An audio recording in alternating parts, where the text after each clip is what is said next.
Remember that I've written examples of all these papers as if I were you. So I completed a model example of the author biography, doing it exactly as I would expect you to do it.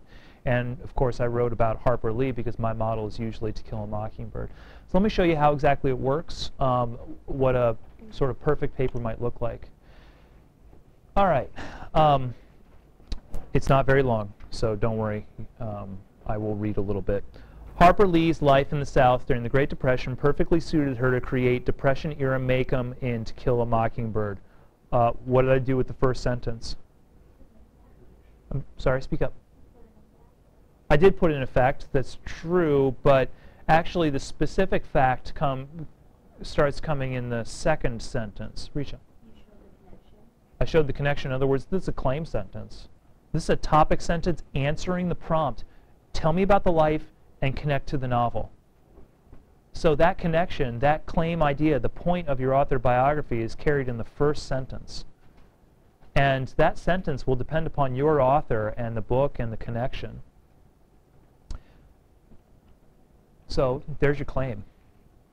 Born Nell Harper Lee on April 28, 1926, she grew up in the small town of Monroeville, Alabama. Her father, Amasa Coleman Lee, was a lawyer who also served in the Alabama legislature and owned part of the local newspaper. Her mother, Frances Finch, was cold and distant and may have suffered from bipolar disorder. She led a humble life in Monroeville, but it was a life filled with imagination.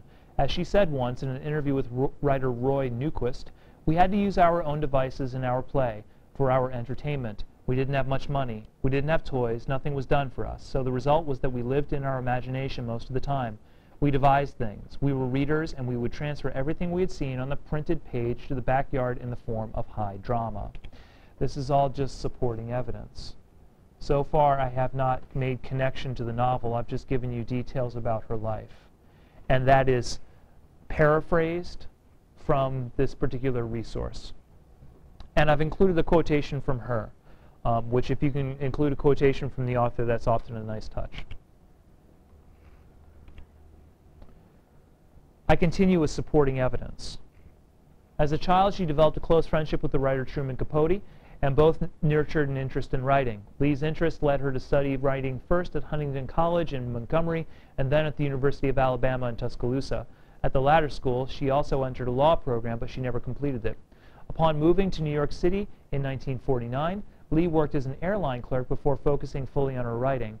In addition to helping Capote write his masterpiece nonfiction novel In Cold Blood, she wrote To Kill a Mockingbird. The novel was an instant popular and critical success, ultimately winning the Pulitzer Prize. It's at this point that I've entered the novel in her life. So I've just been telling her life chronologically, and now the novel appears. So it's time for connections to the novel. The connections between the novel and her life are clear, despite Lee's assertion that it is not autobiographical. The fictional make-em of Mockingbird is the same small southern town in which she was raised.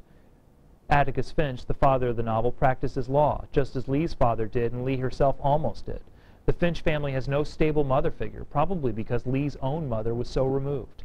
Lee even created the character of Dill, a misfit dreamer and storyteller, as an homage to her friend Capote. The novel may not be autobiographical, but Lee certainly used the details of her own history to structure the characters and setting it presents.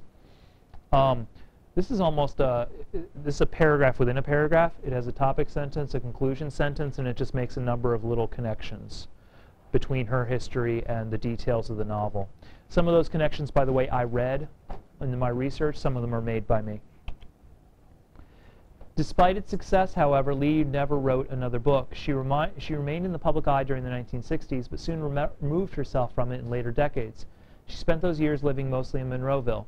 She never married and spent much of her time reading. This led her to report once that with the exception of Mockingbird, nothing of any particular interest to anyone has happened to me in my 34 years. Regardless, Lee continues to win recognition as one of the most important authors of the 20th century.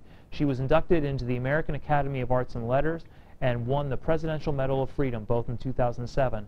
Upon awarding her the medal, President George W. Bush stated, "To Kill a Mockingbird has influenced the character of our country for the better.